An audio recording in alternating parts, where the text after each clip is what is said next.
Harihi Om.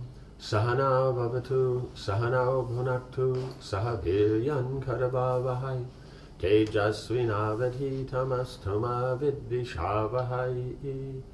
Om Shanti Shanti Shanti. Om Jaya Sri Krishna Chaitanya Prabhu Nityananda, Shri Advaita Gadadhara Srivasadi Gaura Bhakta Vrinda. Hare Krishna, Krishna Krishna, Hare Hare, Hare Rama, Rama Rama, Hare Hare. Okay, so now the Drupad's Brahmana has come and given the message that the Pandavas don't want war, they want peace, but they just want their kingdom back. And now Bhishma has agreed with that, but then Karna, then she stood up and said, this is all nonsense. We have a bigger army. Why we should, listen to this kind of discussion.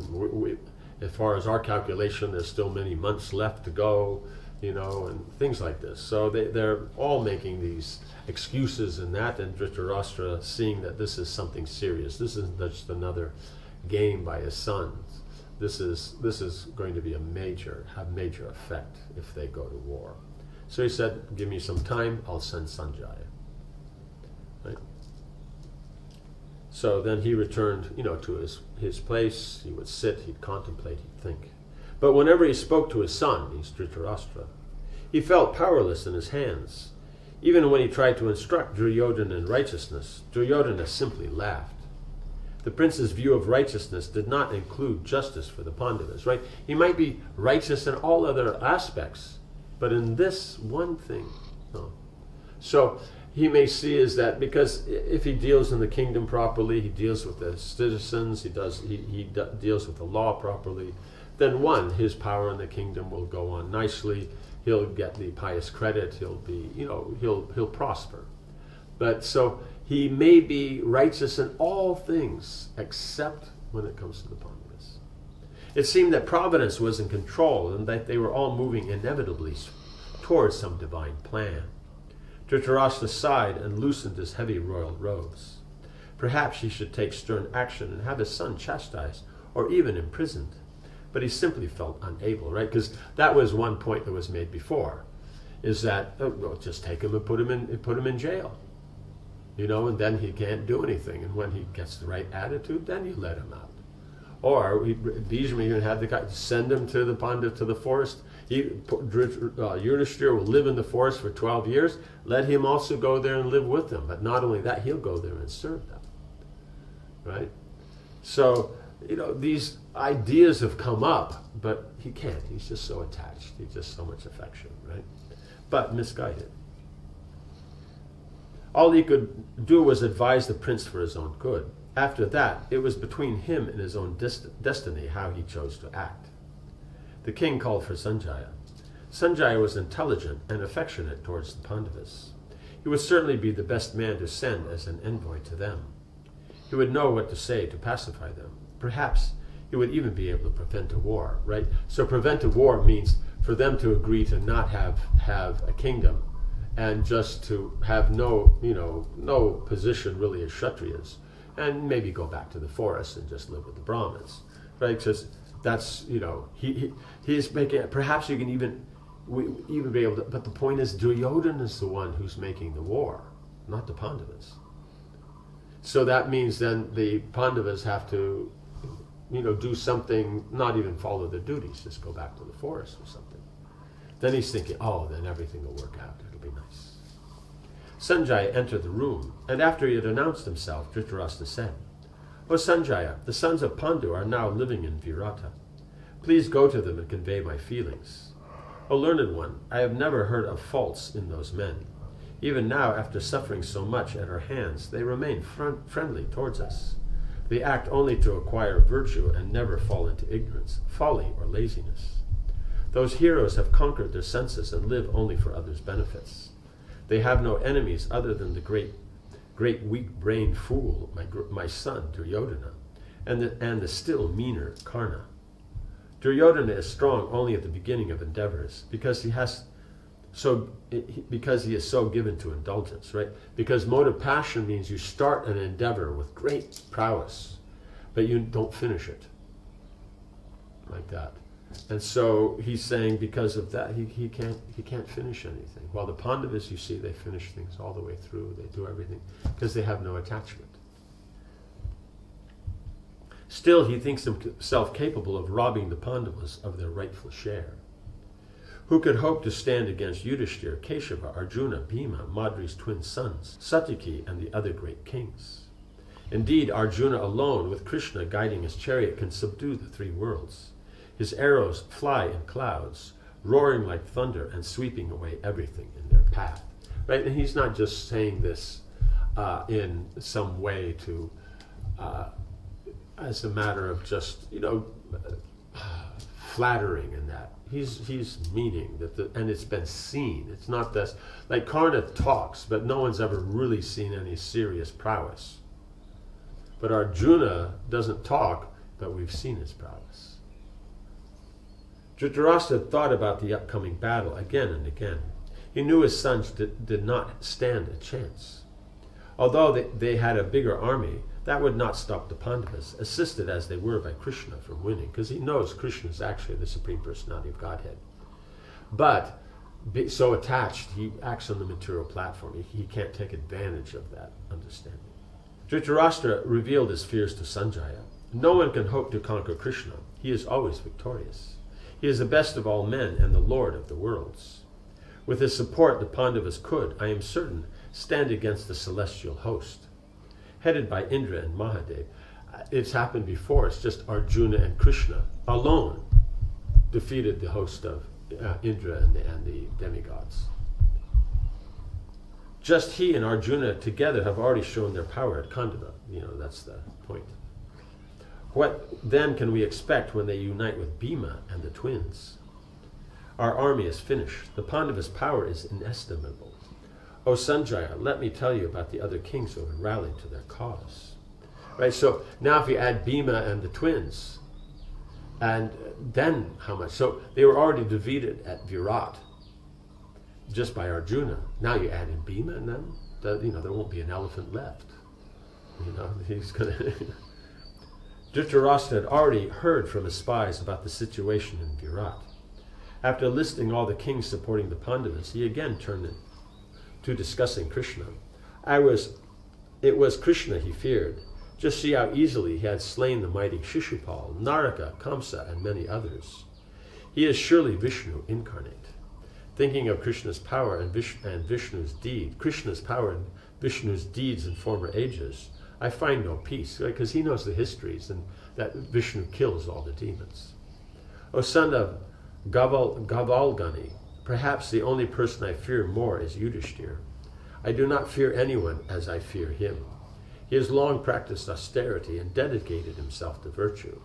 Whoever receives his wrath will be consumed like a reed falling into fire. His cause is just. This also frightens me, right? Because he says God is there, but there may be a question of discussion or something. But the Yudhishthira, his virtue is such that you upset him, just that itself will destroy you, right? Because he's just he is the rightful emperor of the world, right? And he already established himself, and he did it righteously. He didn't do it by tricks like Duryodhana. Duryodhana may be sitting on the throne now for the world. Technically his father is, but it's run by him. But it wasn't gained righteously. Yudhishthira gained the world righteously, and it was acknowledged by everyone from the universe. The demigods came. It's not that it was just local kings. Throughout the universe, everyone came to the Rajasuya. It's a very big affair, the Rajasuya. I think the last time it was done was by Harishchandra, and so and Harishchandra is, amongst kings is very, very famous. So it's a very special thing. So, yeah. Dhritarashtra fell silent for some moments. He had to think of some way of stopping the Pandavas from taking up arms against his sons. Some way that was other than returning their kingdom, right? So they have to keep them from fighting, but not give back their kingdom. but the two kind of are, somehow or another linked. Sighing, he went on addressing Sanjaya. Go on a swift car to the high-minded Yudhishthir and speak affectionate and kind words. Tell them that I desire peace and will comply with any request he makes. Inquire after his welfare and that of his friends and followers. Say whatever you feel is appropriate to promote the interests of our race. Do not speak anything that will give rise to hostility. Because when he says our race, meaning one, the Kauravas, but two, technically the Kshatriyas. Because if this war happens, then there won't really be any of quality Kshatriyas left. Without offering assurance that the Pandavas would regain their kingdom, Dhritarashtra gave his own message to Sanjaya and then asked him to leave at once. So he didn't say they'll get the kingdom, right? But he's just trying to get peace without giving them the kingdom, because he knows if there's war, then that everything will be lost. Chapter 42, Dhritarashtra's message. The Pandavas were sitting alone with Krishna when they received word of Sanjaya's arrival. Yudhishthira asked that he be brought in at once, and then received him warmly. Sanjaya bowed before Krishna and all the brothers. After he was seated, he said to Yudhishthira, "It is fortunate, O king, that I find you in good health and among friends. Surrounded by your brothers and the illustrious Krishna, you appear like Indra. The aged and wise Dhritarashtra inquires after your welfare, along with the well-being of your wife and other relatives." After saying that everything was well and asking after the Kurus' welfare, Yudhishthira said, "Do the Kurus still think well of us? Do they remember Arjuna's unequaled prowess and that he can send 60 arrows at once from his bow? Do they remember the mighty Bhima, who can make entire armies tremble when he picks up his mace? Do they remember the twins who conquered so many regions of the earth by the strength of their arms?" Right? Remember, each one of them on their own went out. And so one of them conquered the western side of Bharat, the other conquered the southern side. So their prowess is very great, because when they go out, it means all the kings that are there. It means all the 5 Pandavas, they themselves are each more powerful than any other king with their armies on earth. Right? So that's why then it's being pointed out that why would you want to fight with them? They've already defeated all the kings of the world. Right? Surely Dhritarashtra's sons have forgotten the defeat they met at Dvaitavan, when Bhima and Arjuna had them released. Although he would be their friends and live with them in peace, I fear this will not come to pass. Alas, Sanjaya, there seems to be no way to win Duryodhana over despite our best endeavors. Right? Because up to now, he spoke everything. Sanjaya had inquired about them and this and that and all these different things. He didn't say, because the point is if you're giving a message, for Kshatriyas, they start with what's the point first, then they get into all the other things. It's just like that. But he didn't. He just asked about the welfare, how they doing, and how's this one and that one, and like that. So that means, no, he's not planning. Then, so it is exactly as you say, Sanjaya replied sadly. The Kurus are well, and they certainly remember you. Duryodhana is surrounded by both wise and wicked men, but he takes his inspiration only from the latter. His behavior towards you is surely reprehensible. His father sincerely regrets it. Indeed, the old king often sits sighing, lost in feelings of repentance for the ill treatment you brothers have received at Kuru's hands. He has consulted Brahmins and knows that conspiring against friends is the worst of all sins. The king wants only to make a lasting peace amongst us all. Yes, the Kurus remember your power. It is a mystery how men of your caliber are forced to suffer so much misery. But we are sure that you will never abandon virtue for the sake of pleasure. O you who have created no enemies, listen now as I convey to you Dhritarashtra's message. Yudhishthira asked that Sanjaya speak the message before all the kings gathered at Virat's court. The charioteer then stood in the midst and bowed before speaking. I offer you my respects. Dhritarashtra has sent me here to say that he desires peace. He inquires about your welfare and asks with all sincerity that there be peace among us. This is what he has said. The sons of Pandu are all virtuous. They are incapable of a mean act. Yudhishthira is mild, generous, and forgiving, and acts only for the welfare of all beings. How could he be responsible for an act that will destroy us all? That is sinful, and that leads only to hell, an act that will bring the same result, regardless of who is successful. Blessed are those who promote their cousins' interests. They are truly sons, well-wishers, and friends of the Kurus, who are prepared to sacrifice their own interest for that of the dynasty. Right? So he's saying all this, and it is correct. Like this, who would start a war? Who would not, support their cousins? Who would fight against? Who would do all these things? But the point is his sons are already committed to this. They're already sinful. So now, instead of saying that my sons are like this, what can I do? So maybe if you can do something like that. No, he's just putting the blame onto them. He's doing the same thing that Karna did. Doing it in a nicer way. But he's basically saying is that since Yudhishthira only works for the citizens' welfare, he only does right, why would he want a war that's going to be, so sinful and give such a bad reaction? So whether they win or we win, it's going to be bad in either way. So isn't it better not to have a war? So he's presenting it as if Yudhishthira is pushing for the war. But in one sense, the point is that it's Duryodhana who's pushing for the war, because he won't give the kingdom back, and he says, "No, let us have a war. We have a bigger army. We'll win." So it's actually Duryodhana, but he's trying to ignore that and just put it on Yudhishthira. That Yudhishthira will feel bad. Yeah, you're right. We shouldn't fight. Like this stuff. Krishna smiled. The kings glanced at each other. Dhritarashtra's message was clear, right? Because in other words, he's saying, "You step down. We're not going to adjust our position." But he's not saying that. I didn't say that,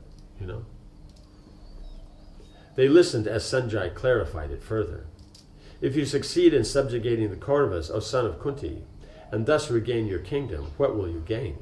Having slain your relatives, your life will be like death.